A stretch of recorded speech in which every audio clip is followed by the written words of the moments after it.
もしあなたの乗っている船が沈む運命にあるとしたらどうしますか。1912年4月15日深夜2時の北大西洋沖、巨大な氷山を前に停止する豪華客船がありました。船の名前はタイタニック号。北極圏の冷たい風に吹かれる甲板にはびしょ濡れになって逃げ惑う人々の姿が。タイタニックはこの2時間前に氷山に衝突しました。船内は完全に浸水し、船体は傾きつつあります。逃げ場を失いパニックになった乗客は氷が浮かぶ冷たい海に次々飛び込みます。そしてこの後タイタニックは垂直に傾き真っ二つに折れた後、海の底に沈んだんです。これまでタイタニック沈没の原因は氷山との衝突だと言われてきました。しかし近年の研究によりそれは覆されたんです。実はタイタニックは出港前から致命的な欠陥があったんです。近年になり沈没の真相が判明したタイタニック号。出港前から判明していた致命的な欠陥とは一体何だったのか。そこには欲にまみれた企業の悪質な思惑が隠れていました。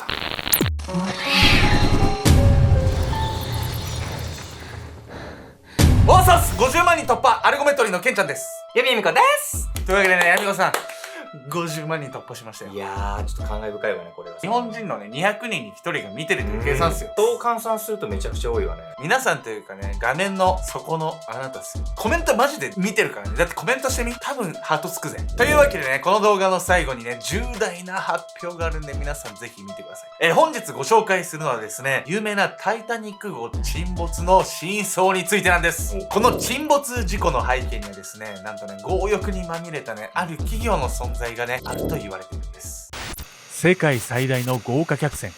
遡ること109年前の1912年4月、イギリスサウサンプトン港が今回の舞台。ここで悲惨な事故によって世界一有名となった大型客船が建造されました。船の名前はタイタニック。建造にあたっては1万4000人もの人員が動員され、3年がかりで完成しました。タイタニック号の全長は268メートル、重さは約4万6000トン。当時世界最大規模の豪華客船だったんです。またタイタニック号は当時としては高度な安全対策が施されていました。船底は二重になり、内部は水面上までの高さがある防水隔壁で16の区画で区分。専門家たちはタイタニック号の設計と機能から間違いなく沈まないだろうと評価していたんです。そしてタイタニックを所有するホワイトスターライン社の社長ブルース・イズメイはこう豪語します。神でもこの船を沈没させることはできない。そのため乗員乗客も絶対に沈むわけがないと信じてたんです。この過信がですね、後の大きな悲劇を生むんです。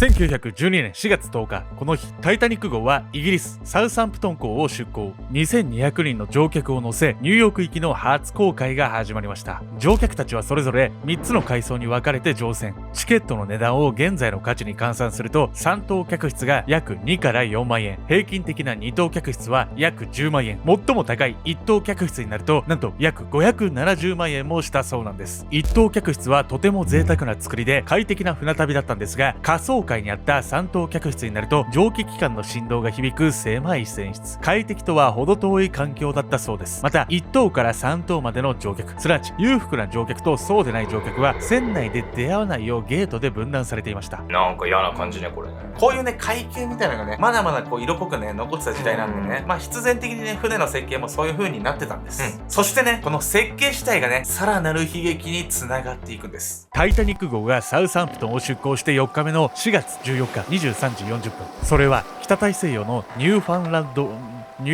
ドランド読みづらいな沖に差し掛かった時でした。その時甲板にいた見張り係は波のない静かな海を退屈そうに眺めていたんです。しかし次の瞬間、船の前方に異変を発見します。なんと暗闇の中から突然巨大な氷山が出現したんです。この時タイタニックの速度は 23.5 ノット、いやわかんねえわ、つまりおよそ時速 42km ほどで、船のスピードとしてはかなり高速だったんです。氷山に衝突するまでの時間はなんとたったの30秒しかありません。そんなまで気づかなかったの？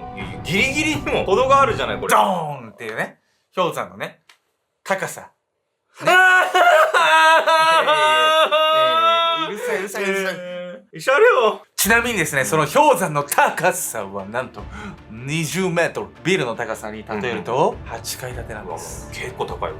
そもそもなぜこれほどギリギリまで氷山を発見することができなかったのでしょうか。実はこの時見張り係は船の見張りに絶対に必要なあるものを持っていなかったんです。そのため氷山の発見が遅れてしまいました。そしてそれがあれば氷山との衝突も避けられたかもしれないんです。何よ。ヒントはですね、ある覗くものです。まあまあもう分かりますよね、皆さんだったら。パンティ。正解。氷山衝突。1912年4月14日、この日タイタニック号が航行する海域には流氷群の発生の危険があると船舶通信で警告されていました。しかし通信士たちはこの流氷の警告を見過ごしていたんです。なぜならその日の前日に船の無線機が故障してしまったから。いやなんでやねん。翌日には無線機は直っていたんですが、故障中に乗客たちの電報が溜まってしまいました。そのため通信士たちは電報の対応に忙殺されてしまい、流氷の警告を見過ごしてしまったんです。そうしてタイタニック号は警告に従うことはなく、流氷が多い海域を進むことになったんです。しかしいくら流氷が多い海域とはいえども、見張り係がしっかり前方を監視していれば巨大な氷山を見逃すはずがありません。なんせ20メートルもの巨大な氷山なのですから。しかしこの時見張り係の手元には双眼鏡がありませんでした。なんもねえなこいつら。そう、なぜかこの見張り係は危険な海域を航行するのに絶対に必要とされる双眼鏡を持っていなかったんです。ではなぜ双眼鏡を持っていなかったのか。それは単なる業務ミスでした。もうやめてまえ。なんと双眼鏡が入ったロッカーの鍵が引き継ぎされないまま担当の船員が下船していたんです。そのため仕方なく見張りを肉眼で行うことになり、氷山の発見が遅れてしまったというんです。チェック体制が適当すぎますよね。そんな大量の人を乗せてる人たちのやることではなかったわね、これはね。氷山に気づいた見張り係は直ちにブリッジへ電話をしました。そして見張り係から前方に氷山が接近していることを告げられたソーダシュは直ちに面舵を切ります。しかしこの時タイタニックのスピードは時速 42km、 かなりの高速だったため船首を少し傾けることしかできません。結果船首部分への衝突は避けられたものの、右舷前方が氷山に衝突、そしてタイタニック号は停止してしまいます。しかし意外なことに氷山への衝突時、船の責任者たちが集まるブリッジでは衝撃をほとんど感じなかったそうです。そのためブリッジにいた船長たちは氷山を回避できたか、もしくは大した被害はないのだろうと予想していました。バカ。しかしもちろんこれが事態をより深刻にしたことは言うまでもありません。このひとときの安心が対応を遅らせたんです。そのため氷山との衝突から2時間もの間、乗客のほとんどは事態を把握できなかったといいます。しかし事実、氷山と衝突した右舷前方はおよそ90メートルにわたって断続的に損傷ができていました。そしてその損傷からじわじわと海水が侵入。氷山にぶつかってから2時間後には船底にある3等客室は完全に浸水したんです。3等客室は他の階層とゲートで分断されていたんです。そしてこのゲートのせいで逃げ場を塞がれ、命を落とした人も数多くいたんです。事の重大さに気づいた乗組員たちは乗客を避難させるための誘導を開始。しかしこのタイタニック号は船を保有する会社の社長が神でもこの船を沈没させることはできないと豪語するほどの客船。安心しきっていた乗組員はなんと出港前の避難訓練を行っていなかったんです。バカ。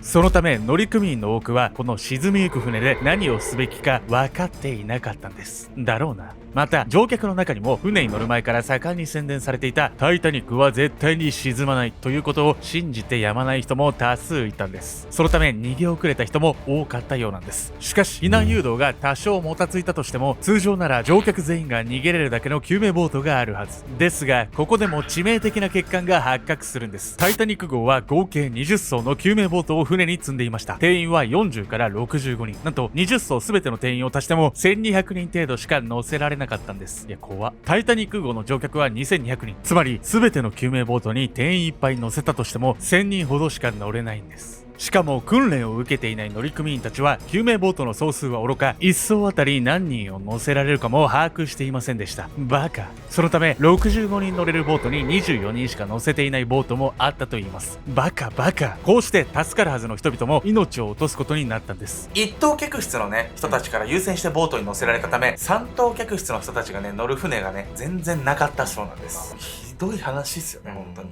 氷山衝突から2時間40分後の翌4月15日2時20分、タイタニック号の船体は90度に傾いた後に真っ二つに折れました。そして船体は北大西洋の海の底へとゆっくりと沈んでいったんです。タイタニック号が氷山に衝突した時には2200人が乗っていたんですが、その多くが命を落としました。その数はなんと1500人以上。これは船に乗っていた全乗客の 67% に当たります。今回、うんタイタニック号がね頑丈だから絶対に沈むわけがないっていうね、そういう気持ちがこの事故を生んだ。そしてこれをね心理学では正常性バイアスというんです。本日のメトラーキーワード。正常性バイアスのバイアスとは偏見、先入観といった意味。つまり正常性バイアスとは多少の異常事態が起こってもそれを正常だと捉え心を平静に保とうとする働きのこと。災害時の被害拡大の原因はパニックになることと思われがちですが、実は危険を過小評価する正常性バイアスによる逃げ遅れが多くを占めているんです。例えば甚大な被害を出した東日本大震災ではあれほど巨大な津波が来るとは想像できなかった。そう思った方がたくさんいらしたことが後の報道によって明らかになっています。タイタニックの場合は絶対に沈まないといった古代宣伝があったがためにこの正常性バイアスが強く作用した可能性があるんです。そのため氷山に衝突した後もまさか沈むわけがないだろうと乗客も乗組員も過信してしまったと考えられます。救命ボートが少なかったのも正常性バイアスとか関係してたの？まあこれにもね、うん正常性バイアスはね関係していて、強欲な企業がね、ある理由で救命ボートの数をね減らそうって言ったんですよね。強欲が生んだ悲劇。タイタニック号の造船地、イギリスの法律では乗客の数ではなく船の重量に基づいて救命ボートの必要数を決めていました。この基準によりタイタニックが必要なボート数は32艘。しかし実際にあった救命ボートはたったの20艘。ではなぜ救命ボートが少なかったのか。いや全然足りないじゃない。そうなんです。3分の1以上の人ね、最初から乗れなかったんです。船の建造に当たった造船所では救命ボートの増設をホワイトスターライン社に訴えていました。しかしホワイトスターライン社の社長ブルース・イズメイの命令によりその訴えは退けられてしまったんです。その理由はホワイトスターライン社の経営方針が関係していました。同社はこの時救命ボートを増やせば甲板が雑然とすると考えました。つまり甲板の見栄えを良くするためだけに乗客の安全を犠牲にしたんです。バカ。ここにもね、まさかね、絶対に沈むわけがないっていうね、この正常性バイアスがね、大いに関係してたんですよね。また救命ボートに関する訴えを退けた社長ブルース・イズメイは出港前に航路に氷山が出現すると報告を受けていました。しかしイズメイはこの危険な航路を全速力で航行するように船長に強く要求していたんです。わざわざ危険を冒す理由が一体どこにあるのか、その理由を解き明かすことが事故の真相解明につながります。こちらの写真をご覧ください。これは航海に出る前に撮影されたタイタニック号の写真。よく見ると船体の側面に約9メートルもある大きく黒い跡が残っています。船体に残された黒い跡、これが一体何を意味するのか。ここに危険な航路を進んだ理由、つまりタイタニック沈没の真の真相が隠されていたんです。実は氷山と衝突したタイタニック号の内部ではなんだろう、なんか焦げてるとか出た。鋭い。そのね、黒いところがね、まさにタイタニック沈没の真相に迫るヒントなんです。出港前のタイタニック内部では一体何が起こっていたんでしょうか。タイタニック沈没の真相。タイタニック号は 23.5 ノット、およそ時速42キロという高速で進んでいたんですが、46,000トンもの巨大な客船が高速で航行するためには大規模なエンジンを3機搭載する必要がありました。そしてこの巨大なエンジンそれぞれがこれまた巨大なプロペラを駆動させることで高速航行を可能としたんです。そしてこのエンジンを維持するためには約200人の労働者と大量の石炭を必要としました。先ほども見ていただいたこの右舷に残る黒い跡、この内側には船の燃料となる石炭を大量に保管する貯蔵庫がありました。黒い跡の正体は内部から長時間高温で熱せられた跡。実はタイタニックの石炭貯蔵庫では火災が起きていたんです。火災の原因は加熱した石炭が自然発火したことによるもの。そしてこの火災は航行中ずっと続いていたというんです。さらにですね、驚くべきことに、この火災は出港前から分かっていたんです。いやいや、消火してから出なさいよ。当たり前じゃないこれ。タイタニックを所有するホワイトスターライン社は出港前に石炭庫の火災の報告を受けていました。しかし出港を延期させることなくそのままタイタニックを出発させたんです。なぜこれほど出港を忘れる必要があったのか。実はこの時ホワイトスターライン社は経営難にありました。火災の事実を公表して出港を遅らせれば船のイメージに傷がつくと考えたんです。要するに乗客の安全よりも利益を優先したというわけなんです。またタイタニックには大西洋横断にギリギリの石炭しか積んでいませんでした。氷山を警戒して減速させると最加速に余分な石炭を消費することになります。つまり燃料切れになる恐れがあったんです。事故後ホワイトスターライン社は高速で進んでいた理由をこう説明しました。大西洋横断の新記録樹立のためでした。絶対嘘ついてんじゃん。そもそもね、タイタニックって、スピードよりも豪華さを前面に売り出してアピールしてた船なんで、スピード競争ってのはね、もう真っ赤な嘘なんですよ。そしてこの火災のあったボイラー室はタイタニック号の右舷前方、そうそこは氷山に衝突した箇所とピタリと一致するんです。研究者の見解では氷山に接触しただけでは船体に致命的な傷はつくことはなかったといいます。ボイラー室の火災によって長時間高温にさらされた箇所は強度が著しく低下していました。そこに氷山が衝突したことにより船の外板は裂けてしまい、その裂け目から浸水しました。それでも防水隔壁により丸1日は浮力を保てる設計になっていたんですが、防水隔壁もまた火災によって強度が低下。そのため2時間後には水圧により隔壁が崩壊し沈没。もしもこの火災がなければタイタニックは沈まなかった可能性が高いんです。つまり火災が沈まるまで出港を遅らせていたならば1500人もの人たちは命を落とさずに済んだかもしれないんです。事故後ホワイトスターライン社のブルース・イズメイ社長は生存した乗組員に火災のことを証言させないよう調査委員会に手を回しました。火災の事実は当時の新聞でも報道されたんですが、沈没との関連性は否定されるんです。そしてイギリスの調査委員会は事故を速度超過による不可避のもの、こう結論付けました。こうして真実は隠蔽されたんです。実はこれだけではなく、もう一つ沈没の原因と考えられるとんでもない説があるのをご存知でしょうか。実は沈没したタイタニックには偶然にもとある人類の遺産が積まれていました。それが手にした人々を次々に死へ誘う呪いのミイラ、アメンラー。呪いなんてあるわけがない、そう思うメトラの皆さんも多いと思います。僕もそっちタイプ。しかしこのアメンラーの餌食になった人々の話を聞いて、皆さんは最後までその考えを変えずにいられるでしょうか。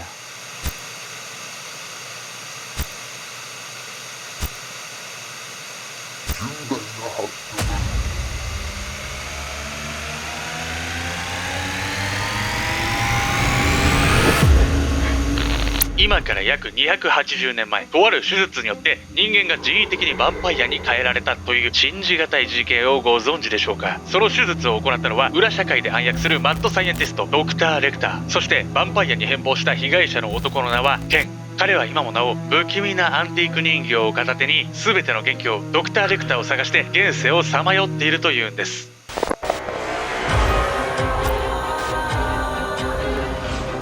ミッドナイトムーン、メトラーの諸君、そしてケンちゃんとヤミコさん、マドモアゼル、月照らす今宵も最高のヘモグロビン。私がヴァンパイアのケンだぞ You know？ 私は闇人形のヤミリですわ。急な飛び入りで失礼。私ミッドナイトムーンというチャンネルで動画を配信しているヴァンパイアのケンというものだぞ。私のこのジャミングシステムリモコンでマックスヘッドルーム張りに割り込ませていただいたんだぞ。語尾の癖強えんな。マジいきなり割り込んできて何よ本当に。タイタニックの都市伝説を話していらしたから、それなら私たちのチャンネルで紹介して差し上げた方が分かりやすく解説できると思ったのですわ。ねえミリブレー。ヤミリ君、ミリはなんて言ってるんだい？私もタイタニックに乗っていたのよ。そこで私はとても恐ろしいものを見たの。気になる人は私たちのチャンネルミッドナイトムーンを見てほしいと言っていますわ。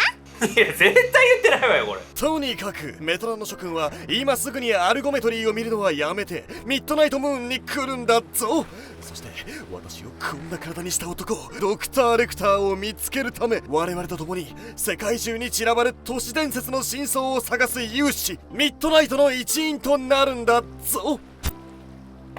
だぞ。ね、もうあんたの茶番でしょこれ。これがね、うん、重大発表なんですよ皆さん。ね、アルゴメトリーね50万人突破したんで、なんとアルゴメトリーの姉妹チャンネルミッドナイトムーンが始まります。